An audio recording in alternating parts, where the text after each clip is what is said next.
so sad. I mean, who misses that golden call? Seriously. Wow.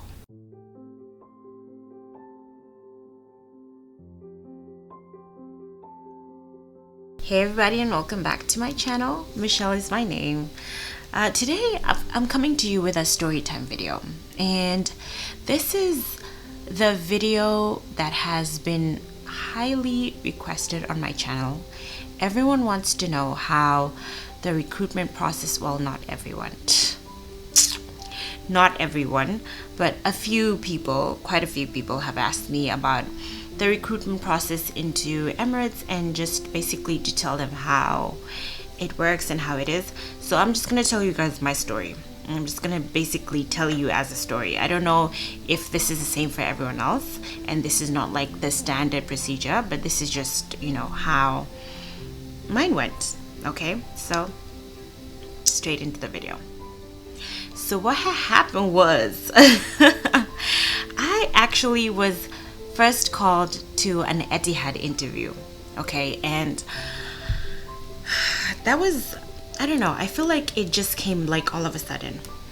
Okay, before I get into that, let me tell you guys, I applied for Emirates about 2 years or maybe 2.5 years before they actually called me for, no, before I actually went for an open day, or before my final interview. I'm not really sure of the timeline, but it was a while. Okay, so after applying, okay, wait, let me go back to the Etihad story now, then I'll come back to Emirates. So Etihad called me. I had applied for Etihad maybe like 2 weeks before they let me know that they wanted me to go to an interview. So I had just, actually Kenya Airways used to fly to Abu Dhabi by then, but the flights had just been suspended, and now there was no more flights to Abu Dhabi. Etihad is in Abu Dhabi, so if I was to go to Etihad interview, it meant I had to fly to Dubai and then either drive to Abu Dhabi or take a cab or whatever, right? So on a flight to Dubai, Kenya Airways flight leaves Nairobi around 7, right? Yeah. And gets to Dubai around 2 in the morning, if I'm not wrong, maybe 2 or 1 a.m. So you can imagine the interview was supposed to be the next day at 8 a.m. Okay, so prior to the interview, I was trying to get myself ready. I feel like they told me last minute, you know, like they told me maybe like 4 days or 3 days to the interview, and I was on a layover. So by the time I land to Nairobi, you know, get myself ready, get a suit, do my nails, all those things, I kind of didn't have much time. Okay, so I got overwhelmed, and I decided, you know what, no, this is too stressful. I'm going with my nails as they are. I'm just going to put like red nail polish on top, and my hair was fine, and I didn't have a suit. Okay, so all in all, every time I looked at like Gulf airline interviews, everyone would say like, wear black and white, wear black and white. I didn't have anything. I don't feel like I had like a suit. It was actually not like a black and white. It was a white shirt and a black skirt suit, and it had to be a skirt, not a trouser, because they, you know, they want to see like how you look in stockings or something like that. Anyway, those were kind of like the rumors that were going, you know, that's what everyone was saying. So what I decided to do is, you know, just kind of like wear, I actually did not even wear white and black, to be honest. I don't think I did. I feel like I just wore like a black skirt and a blue shirt. I was really not bothered at that point. I was just tired. I had come from a layover, and I was preparing to go for Dubai, which was my flight, and then find a way to get to Abu Dhabi. Okay, so fast forward to the day that I actually have to travel to Dubai. This is me working as crew on the flight to Dubai. When I got to Dubai, my friend had sent her husband to pick me up from the hotel. God bless their soul. Like, they really, really helped me, because otherwise I don't even know like what I would have done.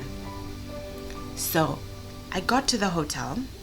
Remember, I had put the red nail polish on my nails, right?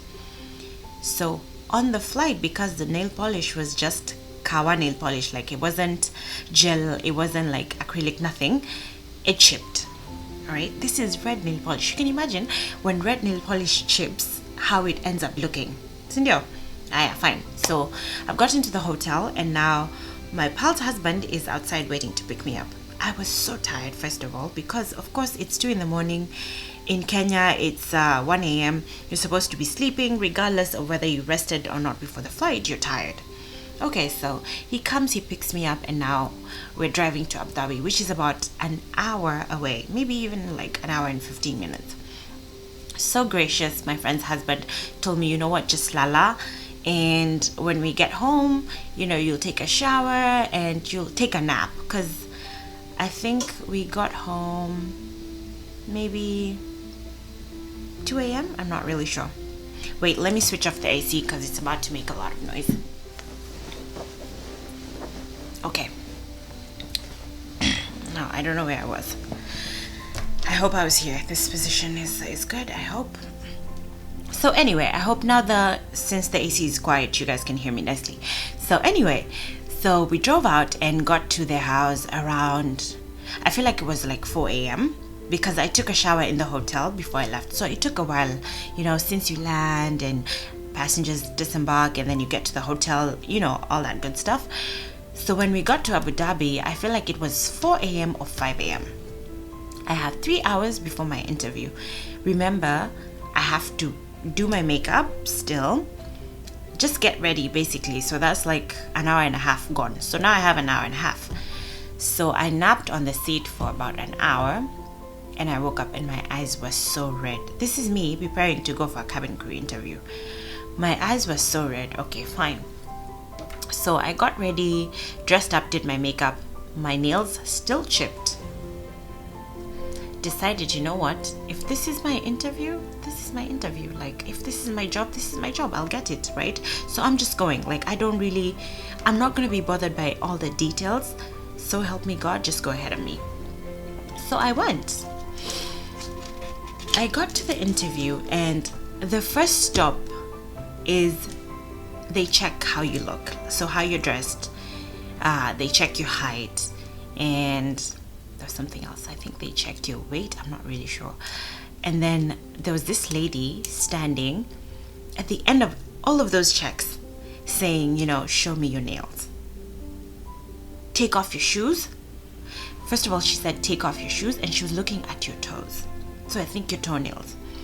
And then she says, show me your nails. Dude, when I got there, I just thought, okay, you know what?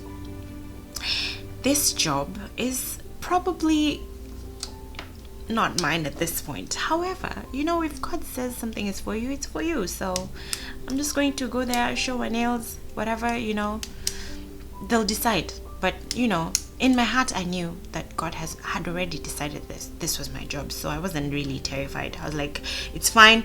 Everything will be fine. Good. So I remember after showing her my nails, she just looked at me and thought, the look on her face rather. I remember after showing her my nails, she just looked at me, and the look on her face was that of, really? Like, you show up to an interview looking like that, and you think you'll get it? Do you know how many people want this job? All in like 5 seconds, I got all of that from her. Anyway, so after that was done, we went into a room, and it was like an English test or something. So we had to do, there were like papers, and you had to kind of fill. I don't even remember. It was so sketchy because it's so sketchy in my brain because I was so tired. So I don't really remember. But then when we finished the English test, it came to now the moment of truth. They were kind of like sieving, and just kind of chujang other people. So there was this Nigerian girl who had actually come with all her luggage, like she flew in from Nigeria with everything. Like, dude, Mimi, I've gotten this job and I am moving. I am not going to waste this ticket. I'm coming once and for all. So she had all her luggage in the room, and we're the only two black people, me and the Nigerian. Oh wait, there was that Ethiopian as well. So it was 3 Africans and the rest were all Europeans. They looked Eastern European. There was one girl who I don't even want to remember because it really pissed me off. This girl was dressed in a crop top, a white one, like a lacy crop top, and she had just some weird pants. I can't even tell you what they looked like because it was just weird, right?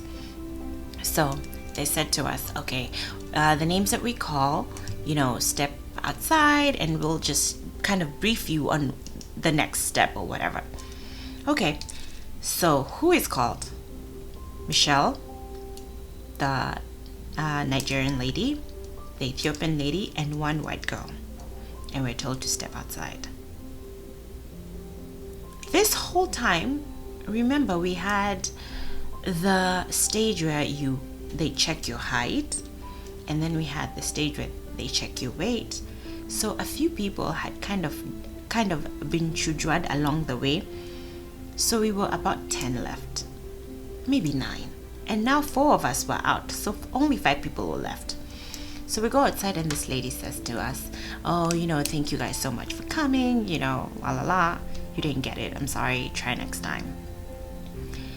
I was I kind of knew why I was, kicked out, if I may say that. But the Nigerian girl was not having it. She called that lady. She said, can you tell me why I didn't make it? Is it because I'm black? Because it looks like you've only, removed the black girls. And I was just like, oof.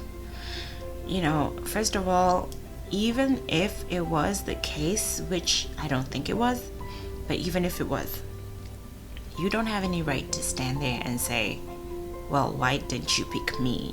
Why didn't you pick me? So I was just like, you know what? I'm going home because I'm tired, I'm sleepy, I don't care. At this point, I'm just going. Anyway, that was a really difficult interview. I just wanted to share with you guys how that one went so that you can see the difference, all right? It was really hard. I was really tired. I was not motivated. I was not excited. I was just like, whatever. Okay, fast forward to Emirates.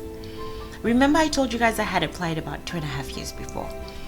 So about a year and a few months, they sent me an email. You were, shortlisted, you've been invited for an interview and it will be on this and this day and this hotel in Nairobi. Fine, cool. Etihad actually doesn't come to Kenya for recruitment. If they shortlist you, you have to fly to Abu Dhabi, just so you know. But Emirates did at that point. So I was excited. I got myself ready, and maybe 2 weeks before, they sent me an email and they said, you know what, we postponed the event and we'll let you guys know when it will happen. There was an issue. There was, I think, an insecurity issue in Kenya, and I think that's why they postponed it. Anyway, so they said they will let us know. Cool. So I lived my life, continued, completely forgot about it. And then just one day, where was I? I think I landed from a flight. And these interviews are not at the same time. Etihad was maybe 2 years before Emirates, okay? So what happened? I don't know where I was, but I heard people saying, oh, actually Emirates is coming this Sunday. It was like a Wednesday, I think. So I was like, Emirates is coming on Sunday. if they were coming, I would know because I was shortlisted, you know, I was among the people who were supposed to go for an interview. So definitely they're not coming. So I was just telling this girl, no, I mean, I didn't want to tell her I was shortlisted, but I was like, no, I mean, if they're coming, I would know. That there would be a part 2 to this video. Because my videos are always super long. Anyway, you can check out my other videos. I will put them right here, and also don't forget to follow me on my socials. That is @Michelle my name on Instagram, and Michelle is my name on Facebook. Subscribe. See you on Wednesday. God bless you.